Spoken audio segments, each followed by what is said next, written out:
Hi అండి. ఈరోజు మన 3 ట్రేడ్స్ ప్లాన్ చేసుకున్నాం. 3 ట్రేడ్స్ కూడా మనకు టార్గెట్ హిట్ అయింది. మార్నింగ్ వచ్చేసి ఇక్కడ ఈవినింగ్ స్టార్ ప్యాటర్న్ ఏర్పడింది. దీని తర్వాత లోలో బ్రేక్అవుట్ ఇస్తే మనం ఎంట్రీ ప్లాన్ చేసుకున్నాం. ఇక్కడైతే బ్రేక్అవుట్ ఇచ్చింది. మనం ఇక్కడ ఎంట్రీ తీసుకున్నాము.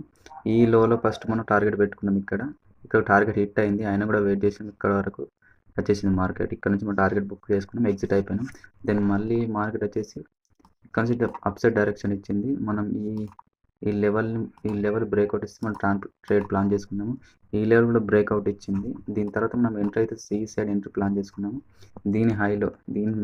మార్కెట్ ఈరోజు మార్కెట్ హైలో టార్గెట్ పెట్టుకున్నాము. టార్గెట్ హిట్ అయింది. అదేవిధంగా థర్డ్ ట్రేడ్ వచ్చేసి ఇక్కడ తీసుకున్నాము. ఈ లెవెల్స్ని బ్రేక్అవుట్ ఇస్తే మనం ట్రేడ్ ప్లాన్ చేసుకున్నాం అనుకున్నాం. దీని తర్వాత కూడా బ్రేక్అవుట్ ఇచ్చింది. ఈరోజు ట్రేడ్ తీసుకున్నాము. ఈరోజు ట్రేడ్ కూడా హిట్ అయింది. ఓవరాల్గా 3 ట్రేడ్ తీసుకున్నాం. 3 ట్రేడ్ కూడా హిట్ అయిపోయింది. 0 హిట్.